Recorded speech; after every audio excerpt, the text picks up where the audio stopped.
Hello, and welcome to Tips and Tricks. I'm Debbie Nelson with Together SC, and today I have the pleasure of introducing you to one of the members of our consultant collaborative. Hello, Heather. Welcome. It's Heather Singleton. Hi. Hi, Debbie. So great to be here. I'm so glad you're joining us. You know, Tips and Tricks was designed for us to offer some really great takeaways to our members, and you being a PR and fundraising consultant, I'd love to learn a little bit more about your business. Yeah, sure. So I am the principal consultant of Strategic Public Relations Consulting, where we are in the business of supporting dreams, creating partnerships, and building brands. And we do this a couple of different ways. We find that internal and external communication support are the key to having prosperous businesses. And in doing so, we work alongside businesses, political organizations, and nonprofits to make sure that their PR needs are met. And so when I talk about PR, people often think about, like the spin doctors and the crisis management. And yes, that is a part of the work, but public relations has so many different facets to include fundraising and development. Well, great, because the question we have for you today is around fundraising and development. And such an important part of that work is around relationship management. So could you share with us some of your tips about relation management and how this actually can impact your overall fundraising strategy? Of course. I am, as you guys could probably tell, a super outgoing person with lots of energy, and I love to build relationships. And in doing research surrounding public relations and nonprofit management, I realized that people are looking for experiences and nonprofits are looking for people. And that's where stakeholder partnership comes into play. So people are looking to give their time, their talent, and their treasure to better serve their community and or fill their own inherent charitable interests.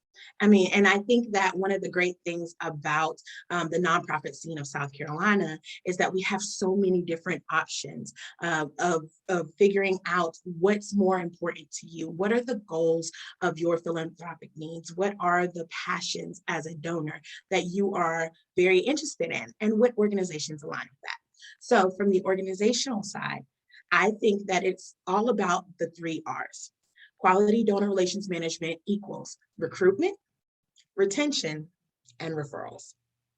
So when we're talking about recruitment, we want to make sure that we are looking at the correct audiences, right? You don't want to have a conversation with somebody whose primary interests are pets and pet safety and pet support, but your organization focuses on healthcare for human beings. Those 2 things just don't always align. And so when you're looking at new donors, determine who that audience is.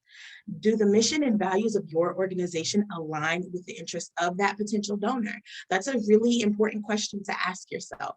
Also, who is in your network and who's in your network's network? It's all about the 6 degrees of separation. And that's where you're going to find your key donors that you can continue to nurture and you can continue to allow you to thrive as a nonprofit. These are the nonprofit supporters that we are looking for, the ones that are within these networks and the ones that are a part of that key audience. So always remember that quality is greater than quantity when we're developing key relationships and new donors for fundraising projects. The next piece is retention. So here's the question to ask yourself. How can you best decrease donor churn? And if you're not aware of what donor churn is, let me give you an example. For instance, you have this amazing project that you want to develop within your organization, and you seek a new donor who gives you $1,000 to help create and nurture this project. And then the next year, this donor falls off of the face of the earth. And now you've ideally lost a donor. So donor churn is something that we need to take a strong look at when we're looking at nonprofits in the community and how we can continue to build those relationships.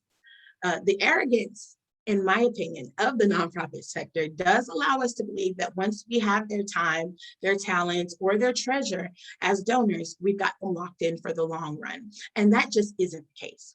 So ask yourself, what are your donors involved in outside of your work? Are you checking in with them outside of your needs for funding or for volunteers? How exactly are you communicating with them and how often? And is it authentic? Authentically deepening engagement with your donors creates rich relationships. And that's what we're looking for when we're looking to build a strong donor base. And finally, our referrals. And as you guys have heard, I am in the business of public relations. And still to this day, word of mouth continues to be the most effective form of PR. When donors have a great experience with an organization, they'll tell others about it. They'll expose their children to that experience. And these great experiences help to establish natural advocacy. Donors should feel inspired by the work that you're doing and want to share that inspiration with those around them. So always remember, rich relationships aid in building your donor base and creates lifelong supporters for your causes through recruitment, through retention, and through referrals. That was great. I mean, as I listen to you speak, Heather, I just, it makes it resonate so much with me, and I can definitely see why you're in this business. Just the way you're sharing the message. So thank you for being with us on Tips and Tricks today. We really appreciate it.